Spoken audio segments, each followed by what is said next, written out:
नमस्कार, मी अक्षय. एडीएन बातमीपत्रात तुम्हा सर्वांचं मनपूर्वक स्वागत करतोय. आज दिवसभरात घडलेल्या संपूर्ण घटनांचा आढावा आपल्याला घ्यायचाच आहे, परंतु त्या अगोदर नजर टाकूया आज दिवसभरात घडलेल्या काही महत्त्वाच्या आणि ठळक घडामोडींवरती. पगार मिळावी म्हणून ऐन रक्षाबंधनाच्या तोंडावर लाडक्या बहिणी असलेल्या सफाई कर्मचाऱ्यांनी केलंय भीक मागो आंदोलन. भीकेतून जमा झालेला पैसा मुख्यमंत्री एकनाथ शिंदे यांना मनी ऑर्डरने पाठवणार. तर सोशल मीडियावरती पोस्ट करताना सावधान, धार्मिक तेढ निर्माण करणाऱ्या व्यक्तीविरोधात गुन्हे दाखल करणार. पोलीस अधीक्षकांची सक्त सूचना. आता बघूया सविस्तर बातम्या. राखी पौर्णिमेपूर्वी पगार न देणाऱ्या सरकार विरोधात महाराष्ट्र कामगार कर्मचारी युनियन सल्लग आयटकच्या वतीने घाटी रुग्णालय परिसरात निदर्शने करण्यात आली आहे.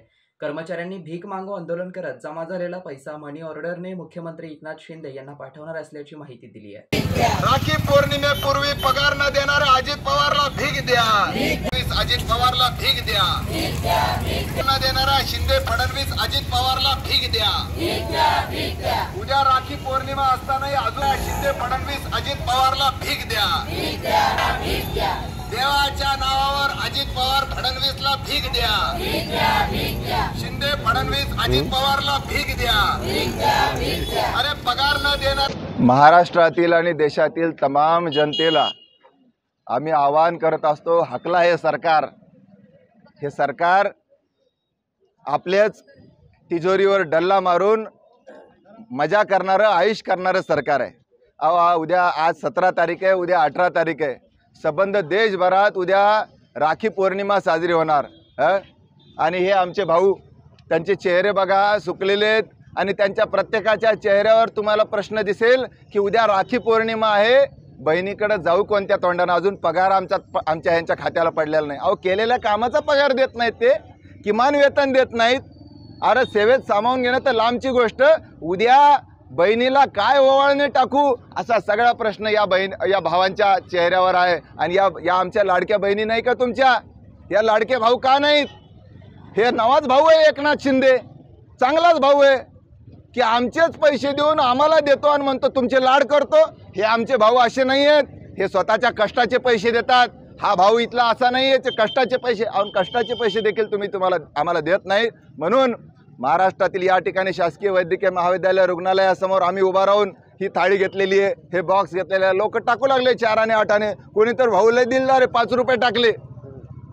एकनाथ शिंदेला चांगल्या पार्लरमध्ये जाऊन त्यांची चांगली दाढी दिसली पाहिजे यासाठी पैसे द्या. अजित पवारला गुलाबी जॅकेट खरेदी करायला पैसे द्या. त्यानंतर देवेंद्र फडणवीसला त्यांचे बॅनर लावायला पैसे द्या. पुरणपोळे खायला पैसे द्या. अशी भीक आम्ही मागत आहोत, कारण आमचे पगार द्यायला त्यांच्याकडे पैसे नाही, म्हणून भीक मागो आंदोलन करत आहोत. हे सगळे पैसे आम्ही मनी ऑर्डरनी एकनाथ शिंदेला पाठवणार आहोत. निर्लज्जम सदा सुखी. आता हे आंदोलन पाहिल्यानंतरही त्यांना जर लाज वाटत नसेल तर आता जनतेनं बघावं, असं निर्लज्ज सरकार ठेवायचं आहे का? निर्लज्जम सदा सुखी, ते सदा सुखी राहतात. म्हणजे एवढं सगळं त्यांना उघडं पाडलं, तरी देखील ते जर उद्या पगार जमा करत नसतील तर निर्लज्जम सदा सुखी. आता जनतेनंच ठरवायचं की यांना ठेवायचं. तर पुणे येथे बालेवाडी क्रीडा संकुलात मुख्यमंत्री माझी लाडकी बहीण या योजनेचा राज्यस्तरीय वचनपूर्ती शुभारंभ सोहळा पार पडला आहे. येथील वंदे मातरम सभागृहात या सोहळ्याचं थेट प्रसारण पाहण्याची सोय उपलब्ध करण्यात आली होती. त्या माध्यमातून जिल्ह्यातील हजारो बहिणी या सोहळ्याच्या प्रत्यक्ष साक्षीदार झाल्या आहेत. सरकार आपलं मजबूत सरकार आहे आणि आम्हाला तुम्हाला देताना 3000पेक्षाही जास्त देण्याची ताकद आली तर तुम्हाला देताना आम्ही कधी हात आकडता घेणार नाही. वंदे मातरम सभागृहात हा कार्यक्रम पार पडलाय. जिल्हाधिकारी दिलीप स्वामी, जिल्हा परिषदेचे मुख्य कार्यकारी अधिकारी विकास मीना, अपर जिल्हाधिकारी डॉक्टर अरविंद लोखंडे, महानगरपालिकेचे अपर आयुक्त रणजित पाटील, महिला बालकल्याण विभागाच्या उपायुक्त हर्षा देशमुख, जिल्हा महिला व बालविकास अधिकारी सुवर्णा जाधव, निवासी उपजिल्हाधिकारी विनोद खिरोळकर, उपजिल्हाधिकारी प्रबोधय मुळे तसेच विविध विभागाचे विभाग प्रमुख उपस्थित होते. या सोहळ्यात बालविवाह प्रतिबंध अभियानाच्या बोधचिन्हाचं अनावरण पालकमंत्री सत्तार यांच्या हस्ते करण्यात आलं. प्रास्ताविक जिल्हा परिषदेचे मुख्य कार्यकारी अधिकारी विकास मीना यांनी केलं. त्यात त्यांनी लाभार्थी नोंदणीसाठी अंगणवाडी पातळी ते सुपरवायझर यांनी केलेल्या कामाचा गौरवपूर्ण उल्लेख केला. सूत्रसंचलन प्रवीण कन्नडकर यांनी केलं. या कार्यक्रमात वंदे मातरम सभागृहात जिल्ह्याभरातून आलेल्या बहिणींची उपस्थिती होती. राज्य शासनाने दिलेला शब्द पाळणारं शासन आहे. तुमच्या हक्काचे पैसे तुम्हाला नक्कीच मिळणार, अशा शब्दात पालकमंत्री अब्दुल सत्तार यांनी उपस्थित बहिणींशी संवाद साधलाय. पूर्ण जिल्हाभरामध्ये जवळजवळ 34 विभागाच्या माध्यमातून 100 योजना राबवल्या गेल्या आणि त्या 100 योजनेच्या माध्यमातून एकूण 7,37,000 लोकांना लाभ दिला. त्याची अंमलबजावणी 14 तारखेपासून सर्व महिला भगिनीच्या खात्यावर 3-3 हजार रुपये येण्याची सुरुवात झालेली आहे. अंमलबजावणी करणारे सरकार, या सरकारचे लोकप्रिय मुख्यमंत्री सन्माननीय एकनाथरावजी शिंदे साहेबांच्या संकल्पनेतून या राज्याला बहिणींचा सन्मान करावं, बहिणींचा हक्क, बहिणीच्या हक्काचे पैसे, जसं सन्मान अनेक योजनेमध्ये केलेला आहे, त्यामध्ये एक नवीन योजना काढण्याचं काम सन्माननीय मुख्यमंत्री महोदयांनी केलं.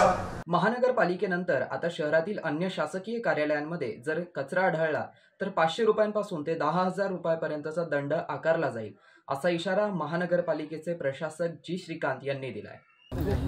माननीय पंतप्रधान महोदयांनी स्वच्छ भारत अभियान सुरू केलं आणि प्रत्येक घराघरापर्यंत स्वच्छता हा आज रुजलेली आहे. आणि आज रोजी आपण बघतो सर्वसाधारणपणे प्रत्येक घर तरी स्वच्छ राहतो, परंतु ज्या वेळेला सरकारी कार्यालय येतं त्याचं मालकत्व आणि पालकत्व कोणी स्वीकारत नाही. आणि म्हणूनच आपण महास्वच्छता अभियान आपल्या शहरासाठी 1 तास आणि असे अभियान आपण सुरू केलं होतं. 1 ऑगस्टपासून 15 ऑगस्टपर्यंत आपण हा अभियान चालू करून आणि विशेष करून महानगरपालिकेच्या इमारतीमध्ये आणि प्रत्येक डिपार्टमेंटला जबाबदारी दिली. त्या डिपार्टमेंटनी त्यांचा कपाटापासून, फॅनपासून त्यांचा परिसर ज्या ठिकाणी बसतात ते 50 ते 100 मीटर परिसर साफ करण्याचं ते अभियान सुरू केलं होतं. आणि 14 तारखेला आपण पाहणी केली आणि पाहणी करून जवळपास 9,000 रुपये आपण विविध अधिकाऱ्यांच्याकडून दंड लावलं होतं. जे पंखे साफ नव्हते, कपाट साफ नव्हते, कपाटावर धूळ होता. आणि परंतु सर्व अधिकाऱ्यांनी, सर्व कर्मचाऱ्यांनी हिरिहिरीने भाग घेऊन की ज्या वेळा कुठलाही काम घरापासूनच सुरुवात करायची, आपण महापालिकेपासून सुरुवात केलं. आता आपण सप्टेंबर 1 तारीखपासून सप्टेंबर 16पर्यंत, ज्या दिवशी मराठवाडा मुक्ती संग्राम दिनाच्या निमित्ताने परत हा अभियान सुरू करणार आहे.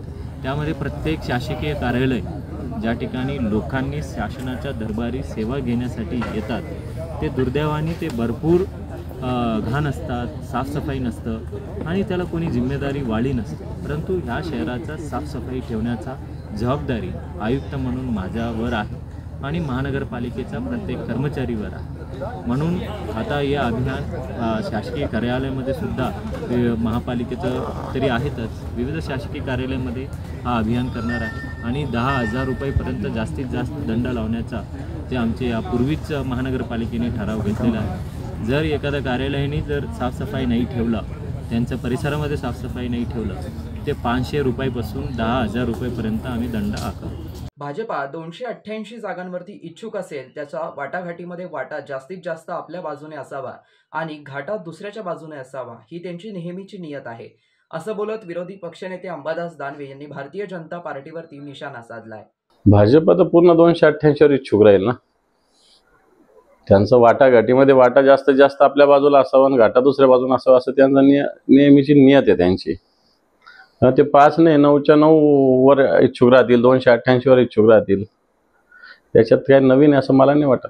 त्यालाच घ्यायला भारतीय जनता पार्टीचा इतिहास त्याच्यापेक्षा मोठा आहे. ज्या ज्या पक्षाबरोबर अलायन्स केली त्यांनाच संपवण्याचा घाट भारतीय जनता पार्टी घालत असते. त्यात अजितदादा काय नवीन करतात. भारतीय जनता पार्टी ज्या पद्धतीनं वागते तसंच त्याच पावलावर पाऊल अजितदादा टाकतात. नाही, हे तर निवडणुकीचा स्टंटच आहे ना हा. मग तो लाडक्या बहिणींना योजना देत असताना लाडकी बहिणीचं संरक्षण महत्त्वाचं आहे. लाडक्या बहिणीचा जो गरीब नवरा आहे त्याचा रोजगार, त्याच्या शेतमालाला भाव महत्त्वाचा आहे. लाडक्या बहिणीचे जे भाऊ आहेत त्या बेरोजगारीच्या खाईत लोटलेले, त्यांना रोजगार देणं हे महत्त्वाचं आहे. आणि उद्धवजी ठाकरे साहेब म्हणले जे 15 लाख देणार होते ते 1500वर आले. याच्यासाठी स्वतंत्र यंत्रणा असलीच पाहिजे. लाडकी बहीण योजनेच्या अंमलबजावणीसाठी सरकारने निधी जाहिरातीच्या ऐवजी अशा पद्धतीनं स्वतंत्र व्यवस्था, कारण याचा ताण महसूल यंत्रणेवर येतोय, बँकिंग यंत्रणेवर येतोय, बाकीचे कामकाज ठप्प झालेले. त्याच्यामुळं सरकारने खरं तर या यंत्रणेच्या अंमलबजावणीसाठी जाहिरातीवर खर्च करण्यापेक्षा अशी यंत्रणा उभा केली तर मला वाटतं निश्चित यंत्रणा सुरळीतपणे ही योजना राबवता येऊ शकते. शहरवासियांना एक सुवर्ण संधी. तुम्ही एखादा व्यवसाय करताय का? मग ADN वरती जाहिरात करा आणि मिळवा व्यवसायात मोठा फायदा.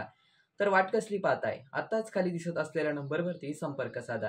आपल्याला अजूनही काही बातम्यांचा आढावा घ्यायचा आहे, परंतु इथे वेळ झाली एका छोट्याशा ब्रेकची. कुठे जाऊ नका, पाहत रहा ADN न्यूज.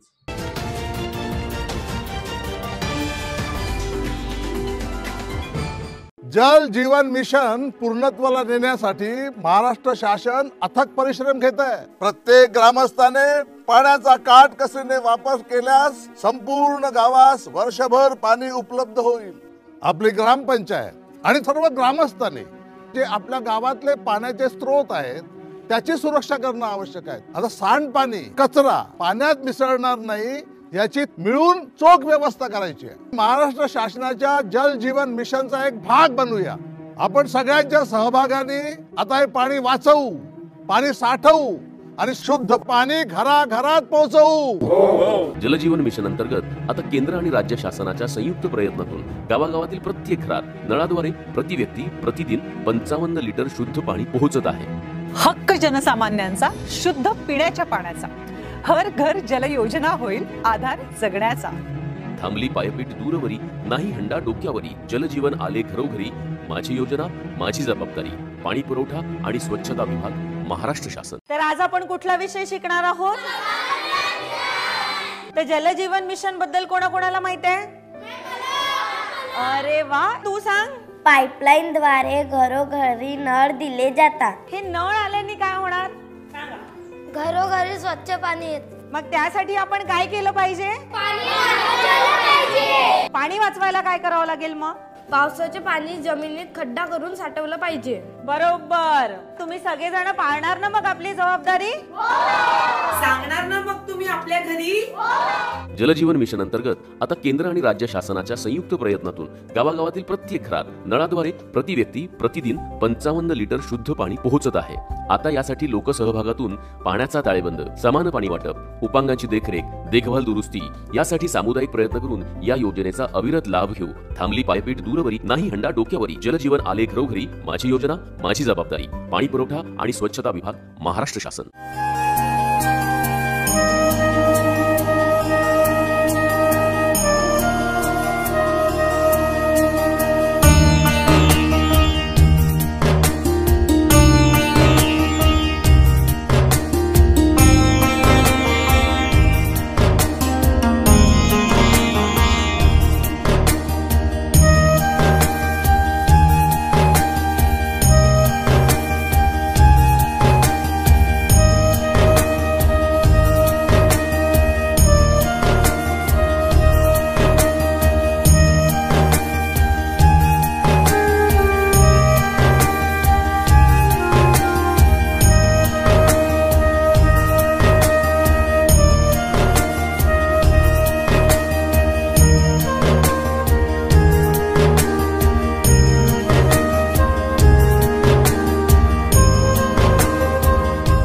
केंद्र आणि महाराष्ट्र शासनाच्या जलजीवन मिशनच्या माध्यमातून आता घराघरापर्यंत नळाद्वारे शुद्ध पाणी पोहोचविण्याची मोहीम पूर्णत्वाला नेली जात आहे. या मोहिमेच्या यशस्वीतेसाठी आपल्या प्रत्येकाची जबाबदारी वाढली आहे. ही योजना सुरळीत चालण्यासाठी पंपाकरिता विजेची आवश्यकता असते. म्हणूनच आपण आपली पाणीपट्टी वेळेत भरूया. असे न केल्यास पंपाचे संचालन किंवा अन्य खर्च जसे निर्जंतुकीकरण, देखभाल दुरुस्ती आणि उपकरण व साहित्यांसाठी लागणाऱ्या निधीअभावी योजना बंद होऊ शकते. म्हणूनच आपण आपली पाणीपट्टी ग्रामपंचायतीकडे वेळेत जमा करू. आपली योजना आपली जबाबदारी. केंद्र आणि राज्य शासनानं केली योजना भारी. जलजीवन मिशननं पाणी आणलं आपल्या दारी. थांबली पायपीट दूरवरी, नाही हंडा डोक्यावरी. जलजीवन आले घरोघरी, माझी योजना माझी जबाबदारी. पाणी पुरवठा व स्वच्छता विभाग, महाराष्ट्र शासन. जलजीवन मिशन ही योजना आभारी शुद्ध पाणी पोहोचवी घरोघरी. आपण निभावू आपली जबाबदारी. वेळेत पाणीपट्टी भरण्याची घेऊ खबरदारी. निर्जंतुकीकरण अन देखभाल दुरुस्ती, यातूनच होईल ना मग खर्चाची वजाबाकी. जल पुनर्भरण अन भूजल संवर्धनाची जो कास धरी, शाश्वत पाणी संचयातून भविष्य आपुले सुदृढ करी. शुद्ध पाण्यामुळे निरोगी आयुष्याची किमया न्यारी. केंद्र अन राज्य शासनाची ही योजना गुणकारी. पाणी म्हणजे जीवन, पाणी हे संजीवन. आयुष्य बहरेल घराघरात, मिशन जलजीवन. थांबली पायपीट दूरवरी, नाही हंडा डोक्यावरी. जलजीवन आले घरोघरी, माझी योजना माझी जबाबदारी. पाणी पुरवठा व स्वच्छता विभाग, महाराष्ट्र शासन. अनेकांच्या मनात स्वप्न असते की देशाची सेवा करायची, परंतु काही लोकच योग्य प्रशिक्षण घेऊन ते वास्तवात पूर्ण करतात. वास्तविक सैनिक बनणे सोपं काम नाही, कारण प्रशिक्षणाच्या मैदानापासून ते युद्धाच्या रणांगणापर्यंत प्रत्येक क्षण संघर्षमय असतो. फक्त जो इमानदार, समजूतदार असेल आणि ज्याची इच्छाशक्ती प्रबळ असेल, असाच व्यक्ती या क्षेत्रात टिकू शकतो. प्रत्येक वर्षी अनेक परीक्षार्थ्यांना यश प्राप्त होते, ते फक्त आणि फक्त गरुडचे पकॅडमी. पंख आम्ही देतो, उंच भरारी तुम्ही घ्या.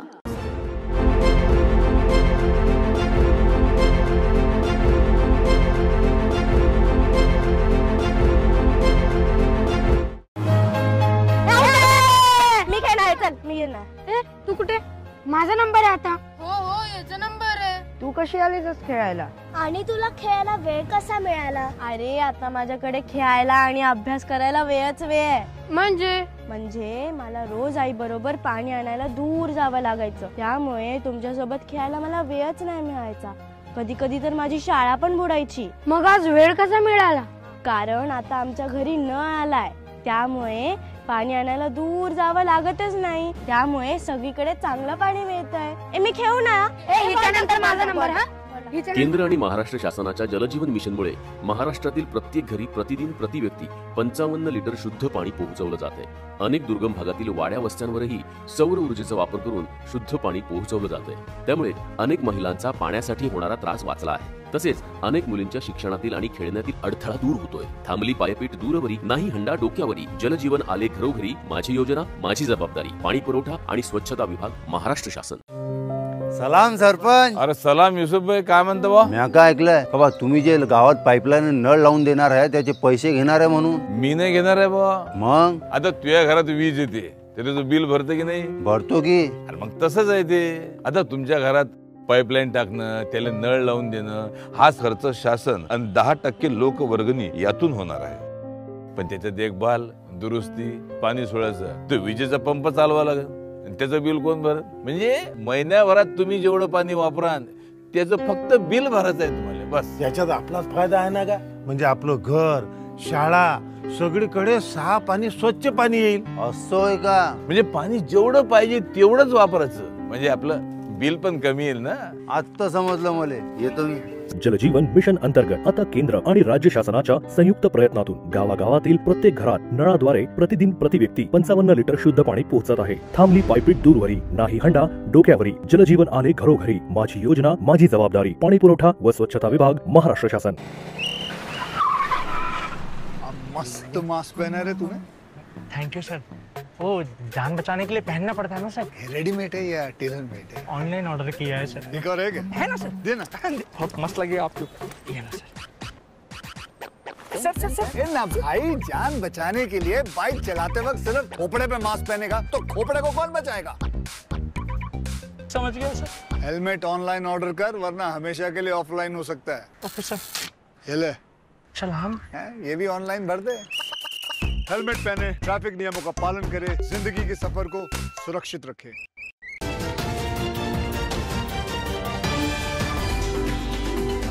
ब्रेकनंतर पुन्हा एकदा स्वागत. आपण बघत आहात इंडियन बातमीपत्र. सोशल मीडियाच्या माध्यमातून धार्मिक व जातीय भावना दुखावून दोन समाजात तेढ निर्माण होईल असं मजकूर प्रसारित करण्याचे कृत्य करून सामाजिक सौहार्द बिघडवणाऱ्या विरुद्ध गुन्हे दाखल करून कठोर कारवाई करण्यात येणार असल्याचा इशारा पोलीस अधीक्षक डॉक्टर विनयकुमार राठोड यांनी दिला आहे. मागील काही दिवसात काही असामाजिक तत्वांकडून सोशल मीडियाच्या माध्यमातून धार्मिक भावना व जातीय भावना दुखावून दोन समाजामध्ये तेढ निर्माण करण्याचे प्रयत्न चालू आहे असे निदर्शनास आलेले आहे. काही ठिकाणी काही स्टेटस, व्हिडिओ क्लिप्स, आक्षेपार्ह मजकूर, SMS अशा प्रकारचे मेसेजेस तयार करून प्रसारित करण्याचे कृत्य काही माध्यमातून केले जात आहे असे निदर्शनास आले आहे. मी एक पोलीस अधीक्षक म्हणून आपल्याला विनंती करू इच्छितो की जिल्ह्यातील सामाजिक सौहार्द बिघडवणाऱ्या कोणत्याही व्यक्तीची गय केली जाणार नाही याची आपण नक्कीच खबरदारी घेत आहोत.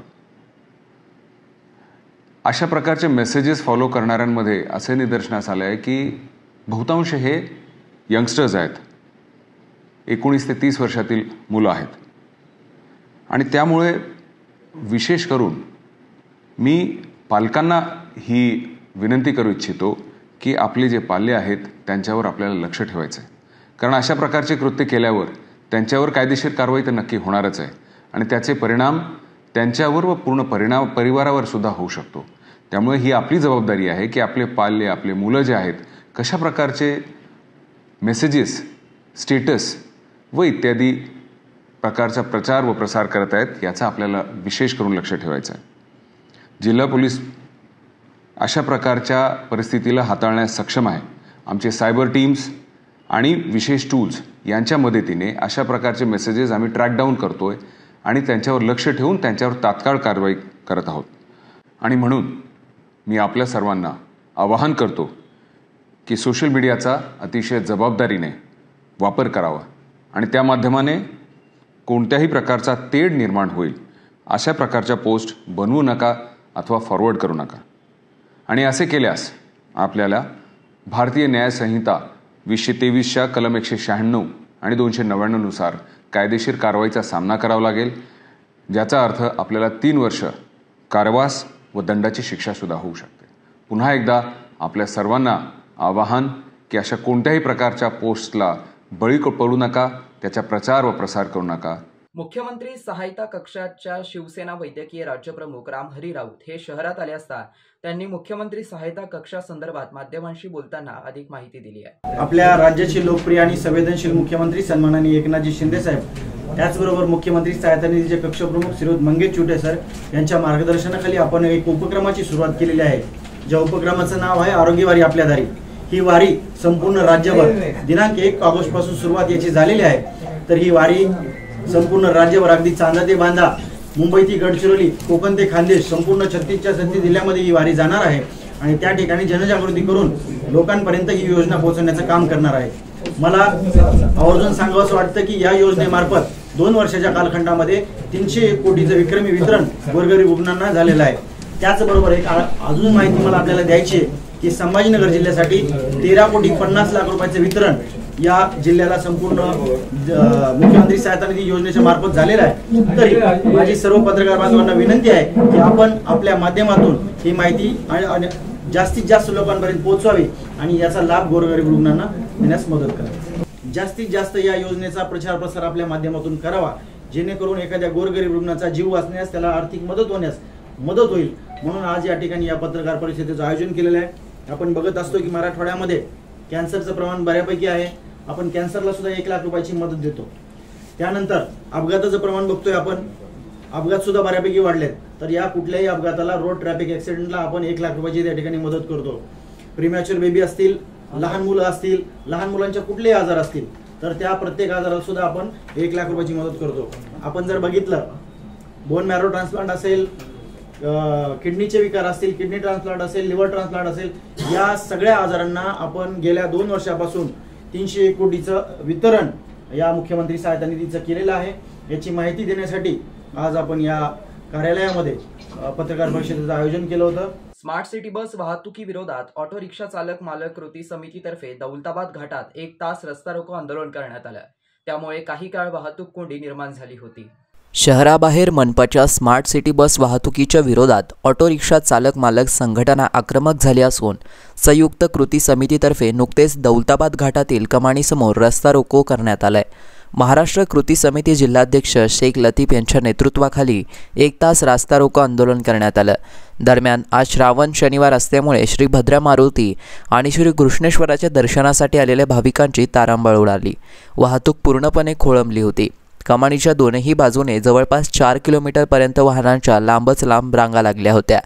दरम्यान दौलताबाद पोलिसांनी घटनास्थळी धाव घेत आंदोलनकर्ते यांना ताब्यात घेऊन दौलताबाद पोलीस ठाणे येथे हलवलं। एडीएनसाठी तालुका प्रतिनिधी हुसेन पटेल, खुलताबाद। याच्यामध्ये जे आम्हाला रिक्षा चालक संघटनेकडून जे निवेदन प्राप्त होतं ते रास्ता रोको करणारे याबाबतचं, तर त्यामध्ये आम्ही त्यांचं सदरचं निवेदन आम्ही मनपा आयुक्त साहेब यांना उचित कार्यवाही करता पाठवलेलं होतं। तर त्यामध्ये त्यांनी मग संबंधित विभागाला मुख्य चालन व्यवस्थापक स्मार्ट शहर विभाग यांना पाठवलं होतं। तर ते त्यांच्याकडून त्याचा थोडासा रिप्लाय देखील आम्हाला आलेला आहे। तर आजचे जे काही त्यांनी आंदोलनाची दिशा होती त्या पद्धतीत आम्ही त्यांना समजून सांगितलेलं आहे। आणि याच्यामध्ये आम्ही EMO जे आहेत स्मार्ट सिटी विभागाचे, तर EMO साहेबांशी, देशमुख साहेब आहेत, त्यांच्याशी चर्चा केली। तर त्याच्यातून ते 11 वाजता एक रिक्षा युनियनची आणि एक मनपाचे जे स्मार्ट सिटी विभागाचे प्रमुख आहेत ते एक चर्चा होणार आहे। त्याच्यातून मग पुढची याच्यात काहीतरी मार्ग निघेल। निवेदन त्यांनी संबंधित निवेदन अगोदर दिलेलं होतं, ते आम्ही ते कारवाईसाठी पाठवलेलं होतं, त्यामुळे त्यांना ते निवेदनाची वगैरे त्यांना हे नाही आहे।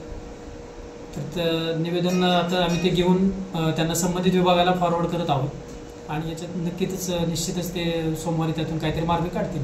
हिंदू हृदय सम्राट शिवसेना प्रमुख बाळासाहेब ठाकरे यांच्या विचारांवरती अत्यंत निष्ठा असणारे स्वर्गवासी पुंडलिक राऊत यांच्या जयंतीनिमित्त आज सर्व संघटनांच्या वतीने त्यांचा पुतळ्यास पुष्पहार अर्पण करून अभिवादन करण्यात आले। हिंदू हृदय सम्राट शिवसेना प्रमुख बाळासाहेब ठाकरे यांच्या विचारांवरती अत्यंत निष्ठा असणारे स्वर्गवासी पुंडलिकजी राऊत यांच्या जयंतीनिमित्त आज त्यांच्या पुतळ्यास पुष्पहार अर्पण करून अभिवादन केलंय। संभाजीनगरात उत्पन्न झालेल्या गुन्हेगारीच्या विरोधात त्यांनी दिलेला लढा नेहमीच प्रेरणा देणारा राहील। या प्रसंगी माजी मंत्री भागवत कराड, महानगर प्रमुख राजू वैद्य, उपजिल्हा प्रमुख संतोष खेंडके, शिवा लुंगारे, शहर प्रमुख विजय वाघचौरे, विश्वनाथ स्वामी, विधानसभा संघटक दिग्विजय शेरखाने, शहर संघटक सचिन तायडे, विजय वाघमारे, पुरुषोत्तम बापट, बापू कवळे, वत्सलाताई राऊत, महिला आघाडी उपजिल्हा संघटिका मीराताई देशपांडे, विद्याताई अग्निहोत्री, मीराताई गायके, सुकन्या भोसले, मीना थोरवे, मंगला बडगुजर, सुनीता अवताडे, रेखा फलके व युवासेना जिल्हाधिकारी हनुमान शिंदे उपस्थित होते। शेवटी पुन्हा एकदा नजर टाकूया आज दिवसभरात घडलेल्या काही महत्त्वाच्या आणि ठळक घडामोडींवरती। पगार मिळावी म्हणून ऐन रक्षाबंधनाच्या तोंडावर लाडक्या बहिणी असलेल्या सफाई कर्मचाऱ्यांनी केलंय भीक मागो आंदोलन। भिकेतून जमा झालेला पैसा मुख्यमंत्री एकनाथ शिंदे यांना मनी ऑर्डरने पाठवणार। तर सोशल मीडियावरती पोस्ट करताना सावधान, धार्मिक तेढ निर्माण करणाऱ्या व्यक्तीविरोधात गुन्हे दाखल करणार, पोलीस अधीक्षकांची सक्त सूचना। आणि याबरोबर हे बातमीपत्र इथेच संपलं। पुन्हा भेटूया पुढील बातमीपत्रात। तोपर्यंत पाहत रहा आपल्या हक्काचं बातमीपत्र ADN न्यूज।